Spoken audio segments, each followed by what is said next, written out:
जी हाँ, नमस्कार साथियों, स्वागत है आप सभी का टुडे रोजगार के इस ऑनलाइन प्लेटफॉर्म पर। प्यारे साथियों, 6 सेमेस्टर के पॉलिटिकल साइंस के तमाम साथियों के लिए आज से हमारी जो क्लासेज है वो देखने को मिल जाएगी।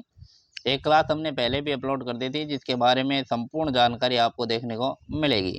और अब से हम जो है रेगुलर आपके जो है यूनिट वाइज आपकी क्लासेज जो है अपलोड करने वाले हैं, जिससे आप सभी को बहुत ही शानदार तरीके से कंटेंट देखने को मिलेगा। साथियों, इस प्रकार की जो क्लासेज है वो आपको हमारे यूट्यूब चैनल पर बहुत ही शानदार तरीके से करवाई जाती है। इन क्लासेज का आप फ़ायदा उठाइएगा। चैनल पर पहली बार विजिट किया है सब्सक्राइब कर लीजिएगा, और वीडियो अच्छा लगे तो लाइक कर दीजिएगा, और वीडियो को शेयर तो ज़रूर ही करना है, क्योंकि आपके शेयर और सब्सक्राइब से हमें मोटिवेशन मिलता है आगे क्लासेस को कंटिन्यू रखने के लिए। तो चलिएगा आज की इस क्लास को शुरू करते हैं। और आज की इस क्लास के अंदर हम यूनिट नंबर फर्स्ट और यूनिट नंबर सेकंड दोनों को अच्छे प्रकार से कवर करने वाले हैं। सारा का सारा मैटर आपके थ्योरी के अंदर रहेगा, अच्छे प्रकार से आपको समझाया जाएगा।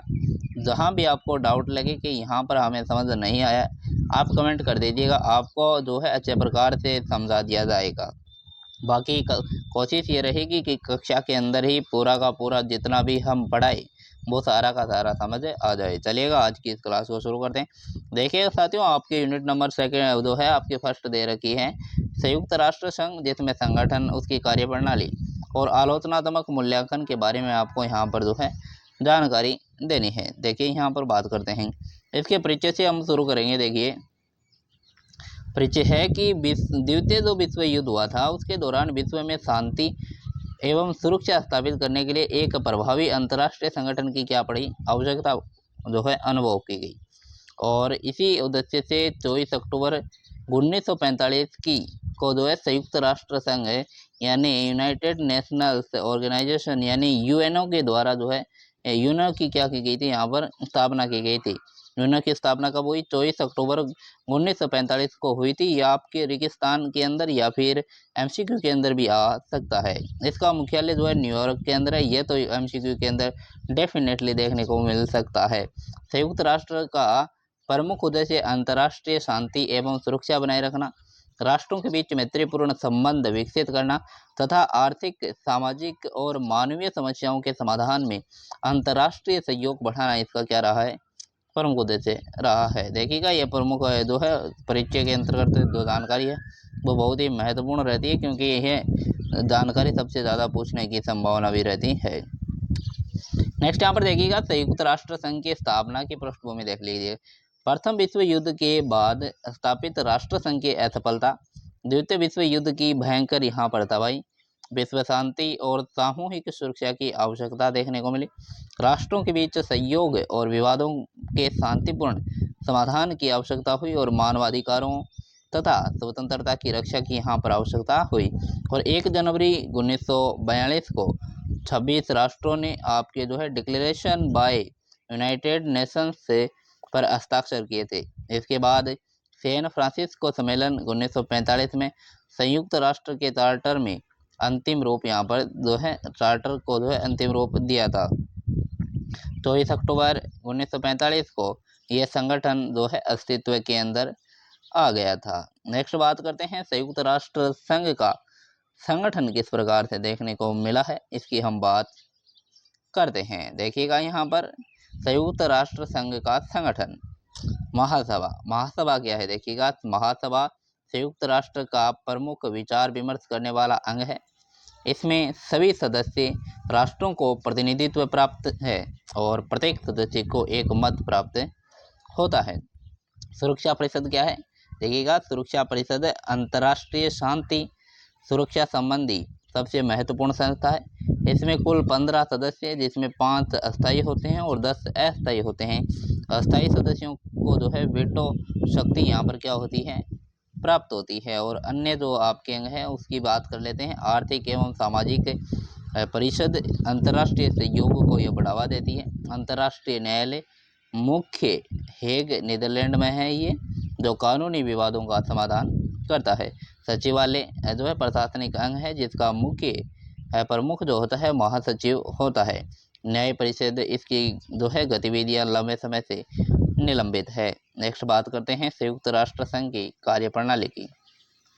देखिएगा इसके अंदर विवादों का शांतिपूर्ण समाधान देखने को मिलता है, जिसमें बातचीत, मध्यस्थता या न्यायिक प्रक्रिया के अंतर्गत इसके अंतर्गत जो है होती है। शांति स्थापना कार्य संघर्षग्रस्त क्षेत्रों में शांति स्थापना मिशन वेदना और मानवाधिकारों की रक्षा 10 दिसंबर 1948 को मानवाधिकारों का सार्वभौमिक घोषणा यहाँ पर की गई थी। आलोचनात्मक मूल्यांकन देखिएगा किस प्रकार से। इसके अंदर आलोचनात्मक मूल्यांकन के अंदर वेटो शक्ति देखिएगा कि राजनीतिक मतभेदों के कारण प्रस्ताव यहाँ पर क्या कर दिए जाते हैं, रुक जाते हैं। और शक्तिशाली देशों का प्रभाव किस प्रकार से देखने को मिलता है कि निर्णय प्रक्रिया में महाशक्तियों का वर्चस्व देखने को मिलता है और सुरक्षा परिषद में प्रतिनिधित्व वर्तमान राजनीतिक वास्तविकताओं के अनुरूप यहाँ पर जो है विस्तार की आवश्यकता देखने को मिलती है। और निर्णयों का क्रियान्वयन, निर्णयों को लागू करने में निर्णय तो होते हैं, उनको लागू करने में व्यवहारिक कठिनाइयों का सामना यहाँ पर करना पड़ता है। नेक्स्ट देखिएगा यहाँ पर निष्कर्ष क्या निकल कर आता है इनका कि संयुक्त राष्ट्र संघ विश्व शांति की दिशा में एक आवश्यक है और उपयोगी संस्था है, यद्यपि इसकी प्रभावशीलता बढ़ाने के लिए संगठन एवं कार्यप्रणाली में सुधार की निरंतर आवश्यकता होती है। नेक्स्ट हम बात करेंगे यूनिट नंबर जो आपके 2 है, यूनिट नंबर 2 की हम बात करते हैं। देखिएगा यूनिट नंबर 2 क्या दे रखा है, शीत युद्ध, उपनिवेशीकरण एवं गुट निरपेक्षता से संबंधित ये रहती है। इसके अंदर जो है आपके जो महत्वपूर्ण पॉइंट है उनको अच्छे प्रकार से याद कर लीजिएगा। इस यहाँ से जो है आपके MCQ और रेगिस्तान के अंदर सबसे ज़्यादा क्वेश्चन पूछे जाते हैं और आपके लॉन्ग क्वेश्चन भी यहाँ से डेफिनेटली देखने को मिलते हैं। देखिए बात करते हैं शीत युद्ध, इसका अर्थ और उद्गम की हम बात करते हैं। देखो कि शीत युद्ध का जो है अर्थ देखिएगा, द्वितीय विश्व युद्ध के बाद संयुक्त राष्ट्र राज्य अमेरिका और सोवियत संघ के बीच वैचारिक, राजनीतिक और आर्थिक सामरिक प्रतिद्वंदिता को जो है शीत युद्ध यहाँ पर कहा जाता है। इसमें क्या हुआ था कि दोनों महाशक्तियों ने प्रत्यक्ष रूप से एक दूसरे के विरुद्ध व्यापक युद्ध नहीं किया, बल्कि सैन्य गुट जो आपके गुट थे, गुटों को और आर्थिक सहायता, कूटनीति, प्रचार, हथियारों की होड़ और दूसरे देशों में अप्रत्यक्ष संघर्षों का सहारा लिया। शीत युद्ध की प्रमुख अवधि जो है 1947 से 1991 में मानी जाती है। नेक्स्ट बात करते हैं शीत युद्ध के उद्गम के प्रमुख कारण क्या रहे हैं। इसके जो है उद्गम के प्रमुख क्या कारण हैं वो देखने को मिले हैं। देखिए वैचारिक मतभेद देखिएगा, अमेरिका तो है लोकतंत्र एवं पूंजीवाद का समर्थक था और जबकि सोवियत संघ साम्यवाद और समाजवादी व्यवस्था का समर्थक था। और द्वितीय विश्व युद्ध के बाद शक्ति संतुलन में परिवर्तन किस प्रकार से देखने को मिला कि युद्ध के बाद जो है यूरोपीय शक्तियां कमजोर हो गई और अमेरिका तथा सोवियत संघ दो प्रमुख महाशक्तियों के रूप में उभरे। पूर्वी यूरोप पर सोवियत प्रभाव जो है, सोवियत संघ ने पूर्वी यूरोप के जो है अनेक देशों में साम्यवादी साम्यवादी सरकारों को समर्थन दिया था। अमेरिकी नीतियां देखिएगा 1947 में आपके ट्रूमैन सिद्धांत और मार्शल योजना के माध्यम से अमेरिका ने साम्यवाद को रोकने की जो है नीति अपनाई थी। जर्मनी एवं बर्लिन का जो प्रश्न है वो किस प्रकार से देखिएगा, युद्ध के बाद जर्मनी और बर्लिन के विभाजन ने जो है तनाव बढ़ाया और परमाणु हथियारों की होड़, इससे दोनों के बीच अविश्वास जो है देखने को मिला था। नेक्स्ट देखिएगा कि अंतर्राष्ट्रीय संबंधों पर शीत युद्ध का प्रभाव क्या था। जो आपके द्विध्रुवीय विश्व जो व्यवस्था थी उसके अंतर्गत देखिएगा कि विश्व अमेरिकी और सोवियत गुटों में विभाजित हो गया। सैन्य गुटों का निर्माण 1949 में जो आपके नाटो और 1955 में वार्सा संधि को देखने को मिली थी। हथियारों की होड़, परमाणु का युद्ध का खतरा देखने को मिला और स्थानीय युद्धों को बढ़ावा, जिसमें कोरिया, वियतनाम और आपके अफगानिस्तान जो है इनका संघर्ष यहाँ पर देखने को मिला था। और गुटनिरपेक्ष आंदोलन का जन्म हुआ, जिसमें स्वतंत्र विदेशी नीति का उदय देखने को मिला था। देखिएगा देतांत क्या है, इसके अंतर्गत इसका अर्थ देखिएगा कि तनाव में कमी है। 1960 के दशक के अंत से 1970 के दशक में अमेरिका और सोवियत संघ के बीच तनाव कम करने के प्रयासों को जो है देतांत जो है कहा जाता है। प्रमुख घटनाएं इसके अंदर 1963 में आपके हॉटलाइन की स्थापना की गई थी और 1968 में परमाणु अप्रसार संधि की जो है संधि हुई थी। 1972 में सेल्ट 1 का समझौता हुआ। 1975 में हेलसिंकी समझौता जो है देखने को मिला था। अब हम बात करते हैं देतांत का महत्व क्या है। देतांत ने परमाणु युद्ध की संभावना को कम करने और महाशक्तियों के बीच वार्ता को बढ़ावा देने में महत्वपूर्ण भूमिका यहाँ पर निभाई थी। देखिएगा यहाँ पर शीत युद्ध का अंत। शीत युद्ध का अंत अचानक नहीं हुआ, बल्कि यह राजनीतिक, आर्थिक और सामाजिक घटनाओं का परिणाम था। प्रमुख कारण देखिएगा यहाँ पर, प्रमुख कारण क्या दे रखे देखिएगा कि सोवियत अर्थव्यवस्था की कमजोरी, हथियारों की दौड़ और सैन्य खर्च ने सोवियत अर्थव्यवस्था पर भारी दबाव यहाँ पर डाला। और आपके मिखाइल बोरखा बोर्बाचेव की नीतियाँ 1985 में बोर्बाचेव सोवियत संघ के नेता बने। उन्होंने ग्लास नोस्त खुलेपन की जो है नीति और आपके पेरे अस्त्रोइका यानी पुनर्गठन की नीति यहाँ पर अपनाई थी। पूर्वी यूरोप में साम्यवादी शासन का पतन देखिएगा 1989 में पूर्वी यूरोप के कई देशों में जो है साम्यवादी सरकारें कमजोर हुई और बर्लिन की दीवार पर पतन देखिए जो है 9 आपके नवंबर 1989 को बर्लिन की दीवारें गिर गई। ये शीत युद्ध के अंत का महत्वपूर्ण प्रतीक था। जर्मनी का पुनः एकीकरण 1990 से पूर्व और पश्चिम में जर्मनी का एकीकरण हुआ। सोवियत संघ का जो है विघटन दिसंबर 1991 में सोवियत संघ का विघटन हुआ। इसके बाद साथ शीत युद्ध का औपचारिक अंत यहाँ पर माना जाता है।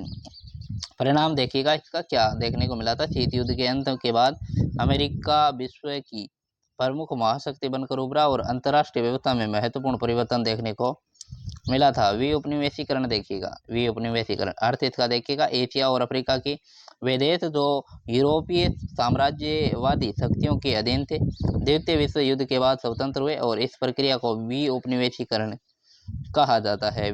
विउपनिवेशीकरण के कारण क्या रहे थे? द्वितीय विश्व युद्ध के बाद यूरोपीय शक्तियों की आर्थिक कमजोरी, राष्ट्रीय स्वतंत्रता आंदोलन का विकास, राष्ट्रवाद की भावना का प्रसार, औपनिवेशिक शासन के विरुद्ध जन आंदोलन, संयुक्त राष्ट्र द्वारा आत्मनिर्णय के सिद्धांत का समर्थन, अमेरिका और सोवियत संघ का औपनिवेशिक व्यवस्था के प्रति विरोध, उपनिवेशों में शिक्षित मध्यम वर्ग का विकास होना और आपके एशिया में नए राज्यों का उदय हुआ, जिसमें Bharat 1947, Pakistan 1947, Burma Myanmar 1948, Sri Lanka 1948, Indonesia 1949 और फिलीपींस 1946 के अंदर इनका नए राज्यों का जो है उदय देखने को मिला था। अफ्रीका के अंदर देखिएगा कौन कौन से नए राज्य होते। घाना 1957 और नाइजीरिया 1960 के अंदर, केन्या 1963 और आपके जो है अल्जीरिया जो है 1962 के अंदर बना था। 1960 को अक्षर अफ्रीका का वर्ष कहा जाता है। किसका वर्ष? अफ्रीका का वर्ष कहा जाता है। देखिएगा यहाँ पर गुट निरपेक्षता अर्थ देखिएगा, गुट निरपेक्षता का अर्थ किसी सैन्य गुट से में शामिल न होकर स्वतंत्र विदेश नीति अपनाना है। जवाहरलाल नेहरू, जोसेफ आपके ब्रोज टिटो और गमाल अब्देल नासिर और आपके सुकर्णो और जो है कवामे नुक्रमा ने जो है इसके विकास में महत्वपूर्ण योगदान दिया था। नेक्स्ट देखिएगा गुट निरपेक्षता के उद्देश्य।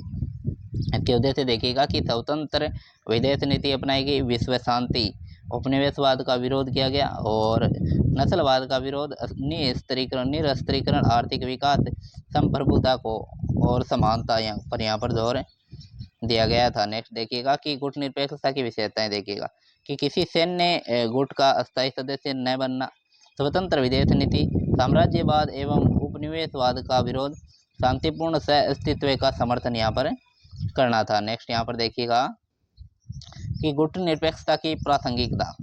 शीत युद्ध समाप्त होने के बाद भी गुट निरपेक्षता पूरी तरह अप्रासंगिक नहीं हुई, बल्कि विकासशील देशों की आवाज, आर्थिक असमानता का समाधान, विश्व शांति, निरस्त्रीकरण, वैश्विक दक्षिण का सहयोग यहाँ पर देखने को मिला था। नेक्स्ट देखिएगा यहाँ पर है कि यद्यपि 1991 में शीत युद्ध समाप्त हो गया, विश्व शांति, निरस्त्रीकरण, संप्रभुता, आर्थिक समानता और विकासशील देशों के हितों के कारण गुट निरपेक्षता के मूल सिद्धांत आज भी महत्वपूर्ण है। तो आज की इस क्लास के अंदर हमने बहुत ही कम टाइम के अंदर यूनिट नंबर 1 और यूनिट नंबर 2 को बहुत ही शानदार तरीके से यहाँ पर कवर कर लिया है और इनसे बाहर मुझे नहीं लगता कोई भी क्वेश्चन देखने को मिलेगा।